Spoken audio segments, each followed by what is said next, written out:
วัสดีค่ะขอต้อนรับทุกท่านเข้าสู่รายการ TIJ Focus รายการที่จะนำคุณผู้ชมไปเรียนรู้และเข้าใจในเรื่องราวและความเป็นไปเกี่ยวกับกระบวนการยุติธรรมในแง่มุมต่างๆที่ใกล้ตัวกว่าที่คิดโดยการร่วมเป็นส่วนหนึ่งในวิชาการต่างๆของ TIJ สำหรับวันนี้ดิฉันพัชชาชุ่มอินทรจักรรับหน้าที่เป็นพิธีกรค่ะ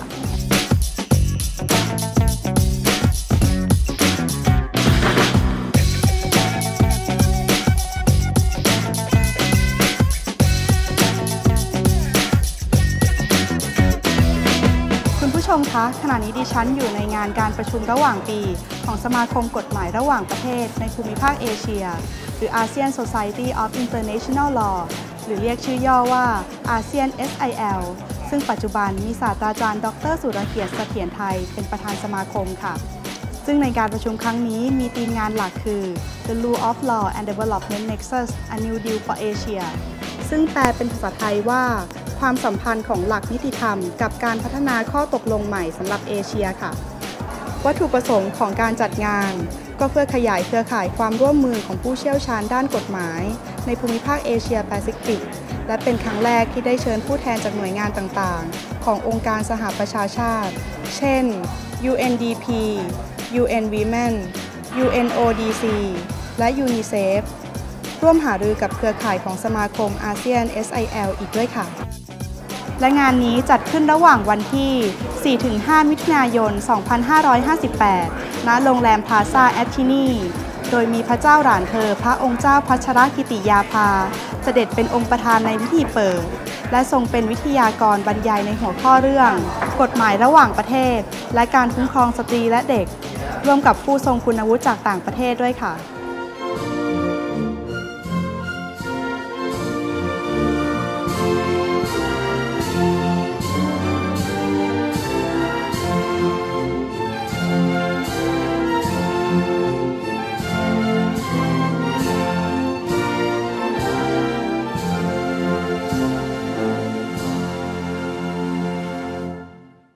It is an honor and pleasure for me to be here today at the Asian Society of International Law's International Conference on the theme,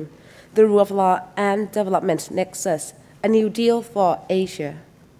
The rule of law enables a condition in which any society can achieve peace, security, sustainable and inclusive development, while its citizens can enjoy their basic and fundamental rights. At the 67th session of the United Nations General Assembly, UN member states renewed their commitment to the declaration of the high-level meeting on the rule of law at the international and international level by recognizing that the rule of law and development are strongly interrelated and mutually reinforcing. สำหรับงานประชุม The Rule of Law and Development Nexus A New Deal for Asia ครั้งนี้ประกอบไปด้วย 5 หัวข้อหลักด้วยกันค่ะ1. หลักนิติธรรมและวาระการพัฒนาที่ยั่งยืนหลังปี 2015 ซึ่งเป็นหัวข้อหลักที่สำคัญและ TIJ ในฐานะผู้จัดต้องการจะผลักดันเป็นพิเศษ 2. กฎหมายระหว่างประเทศและการคุ้มครองเด็กและสตรี 3. กฎหมายระหว่างประเทศกับองค์กรอาชญากรรมและยาเสพติด 4. หลักนิติธรรมกับการปฏิรูปกระบวนการยุติธรรมและ 5. กฎหมายระหว่างประเทศกับการรวมกลุ่มประเทศอาเซียนและวันนี้ดิฉันมีภาพบรรยากาศบางส่วนในงานมาให้ท่านผู้ชมได้ชมค่ะการประชุมครั้งนี้มีผู้เข้าร่วมการประชุมประมาณ 200 คนประกอบด้วยนักวิชาการผู้กำหนดนโยบายผู้เชี่ยวชาญด้านกฎหมายในภูมิภาคเอเชียผู้พิพากษาและอัยการจากกว่า 20 ประเทศสำหรับฝ่ายไทยมีบุคคลสำคัญเข้าร่วมจำนวนมากเช่นศาสตราจารย์ดร.สุรเกียรติเสถียรไทยประธานสมาคมกฎหมายระหว่างประเทศแห่งเอเชียนายดิเลกอิงคณินันท์ประธานศาลฎีกาพลเอกไพบูลย์คุ้มฉายารัฐมนตรีว่าการกระทรวงยุติธรรมนายนรชิตสิงหเสนีปลัดกระทรวงต่างประเทศนายตระกูลวินิจในภาคอัยการสูงสุดหม่อมราชวงศ์ดิษนัดดาดิสกุลประธานกรรมการบริหารมูลนิธิแม่ฟ้าหลวง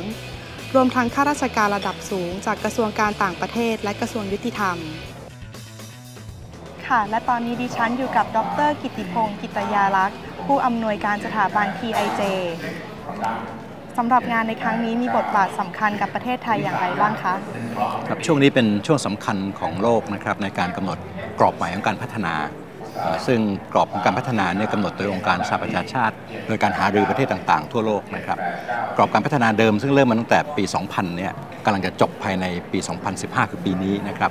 ในช่วงที่ผ่านมานั้นเนี่ยไม่ได้มีการพูดถึงเรื่องหลักนิติธรรมอยู่เลยนะครับซึ่งหลายๆประเทศก็พบว่าการที่ประเทศต่างๆขาดหลักนิติธรรมเนี่ยนำมาสู่การขาดโอกาสในการพัฒนาที่ยั่งยืนเพราะว่าสังคมที่ไม่ปลอดภัยสังคมที่มีปัญหาความวุ่นวายสังคมที่คนไม่ยอมรับในระบบความยุติธรรมสังคมที่มีอาชญากรรมมากมายเนี่ยย่อมไม่สามารถเป็นสังคมที่เราสามารถพัฒนาอย่างยั่งยืนได้นะครับเพราะฉะนั้นประเด็นเรื่องของหลักนิติธรรมเนี่ยจึงเป็นประเด็นสำคัญซึ่งคนเริ่มเห็นว่ามันเข้าไปอยู่ในหลายๆเรื่องซึ่งจะนำโลกเราเนี่ยไปสู่การพัฒนาที่ยั่งยืนได้เพราะฉะนั้นช่วงนี้ก็เป็นช่วงสำคัญของการมากำหนดกรอบว่าหลักรั้วปรนี่ควรจะต้องเป็นหลักสำคัญ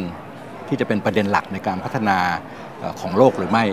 เป็นการกำหนดเป้าหมายใน 15 ปีข้างหน้าจากปี 2015 ถึงปี 2030 นะครับนั้นช่วงนี้อยู่ในช่วงโค้งสุดท้ายของการที่จะทำให้ประเด็นเรื่องรั้วปรหรือหลักนิติธรรมเป็นประเด็นสำคัญ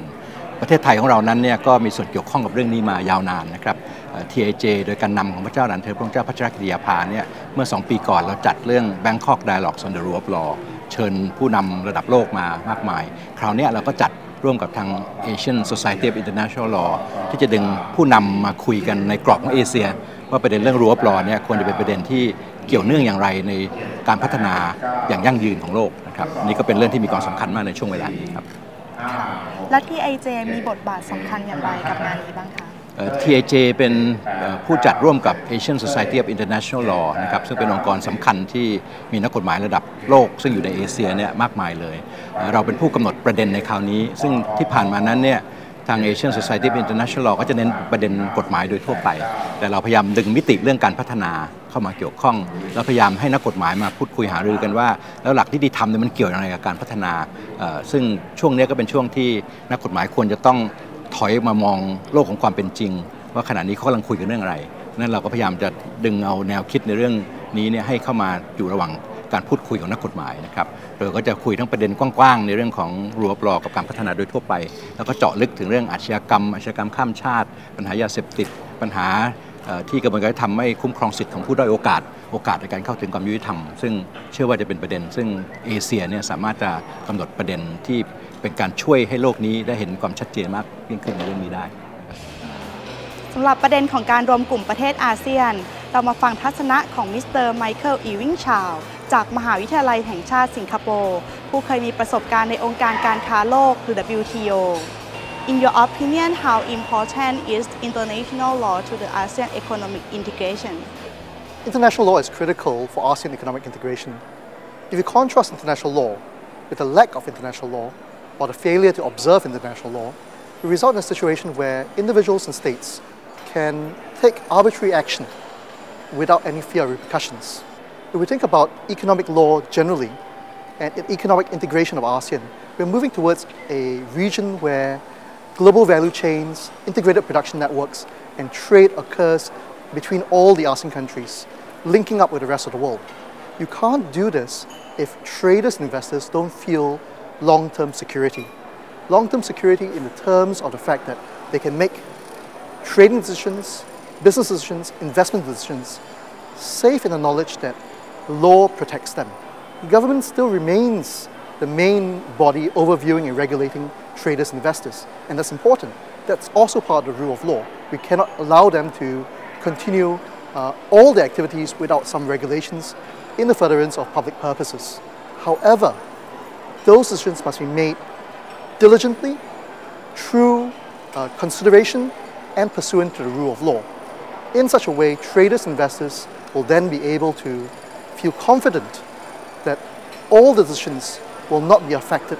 by interest capture or by corruption. Thank you very much. ลำดับต่อไปดิฉันมีภาพเนื้อหาการประชุมงานบางส่วนมาให้ท่านผู้ชมได้ชมค่ะ Your Royal Highness, distinguished participants, gender-specific approach in the And the Convention on the Rights of Persons, I think this is quite subject to public interest, whether it be about development policy at the local or regional or national level, or whether it be about international policy making. Positive government. How law can ต่อไปเราได้โอกาสสัมภาษณ์วิทยากรอีกท่านหนึ่งคุณสตีเวนเมาบี้หัวหน้าส่วนงานพัฒนากฎหมายและหลักนิติธรรมสำนักงานเลขาธิการกลุ่มประเทศเครือจักรภพ Can you please briefly tell us how the legal community could contribute to the post-2015 development agenda? Yes, of course. Well, the post-2015 development agenda contains a very exciting innovation in this regard, and that is Goal 16, which concerns peaceful and inclusive societies, access to justice, and effective and accountable institutions. This is a development that was not there in the previous Millennium Development Goal framework. And Target 16.3 under that goal concerns the rule of law, promotion of the rule of law, and ensuring access to justice for all. And the legal community can play a key role in implementing this Target 16.3. When we think of the rule of law, we can think of the legal frameworks, the laws that exist in each country, the institutional capacity for implementing those frameworks, and critically, legal empowerment, or the knowledge of people to access those justice institutions. And the legal community can play a role across all of those three elements. They are important in ensuring that laws are transparently promulgated, that they're consistent with international human rights standards. Of course, the legal community plays a key role within the justice institutions themselves, whether as prosecutors ensuring that trials are fair, or as legal defense counsel ensuring that persons have a right to legal representation. Thank you so much. ค่ะและต่อไปเรามีตัวแทนผู้ร่วมงานที่สนใจในประเด็นของกฎหมายระหว่างประเทศและการคุ้มครองเด็กและสตรีมาร่วมแสดงความคิดเห็นกับเราค่ะ So today, this morning at the conference, there was mention about the increasing role of women in drug trafficking in the region. And a lot of the women, they get involved in drug trafficking because of poverty, because of their role as daughters, as girlfriends, as mothers. They might be coerced into drug trafficking. And then the growing rates of women in prison for drug offences are also driven by harsh penalties that are inflicted under drug laws. And the belief of harsh penalties is that they can be a deterrence for further drug-related activities. The problem of this is that for women, they're often faced then with a triple sentence. So the first sentence is inflicted by the justice system in terms of criminalisation for drug use or for drug dealing. Second is a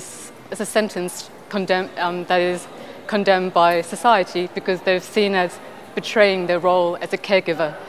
And I guess the third in the triple sentence is that when they come out of prison, they have a criminal record, and this makes it harder for them to go back into society, to become accepted by society, and to find employment and so on, ways in which people are often accepted back into society.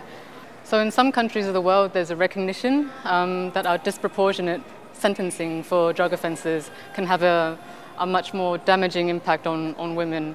And so in some countries in Latin America, for example, they've taken account of women who are pregnant at the time of sentencing. And if they are, then an alternative to incarceration, such as house arrest, could be considered to avoid sentencing that woman to prison while she is about to give birth. So these were factors that were taken account of in sentencing to try to reduce or actually reduce the term of imprisonment, or just to provide an alternative to incarceration. และงานประชุมครั้งนี้นับเป็นเวทีสำคัญให้กับนักวิชาการด้านกฎหมายผู้กำหนดนโยบายและผู้ที่มีบทบาทหลักในการพัฒนาระดับภูมิภาคได้มีโอกาสแลกเปลี่ยนประสบการณ์และความคิดเห็นอีกทั้งเป็นการปูทางไปสู่การประชุมหลักของสมาคมอาเซียน SIL ซึ่งจะเกิดขึ้นในปลายปีนี้ด้วยค่ะสำหรับกิจกรรมครั้งหน้าจะเป็นที่ไหนอย่างไรคอยติดตามนะคะพบกับรายการ TIJ Focus ได้ใหม่ในครั้งหน้าสวัสดีค่ะ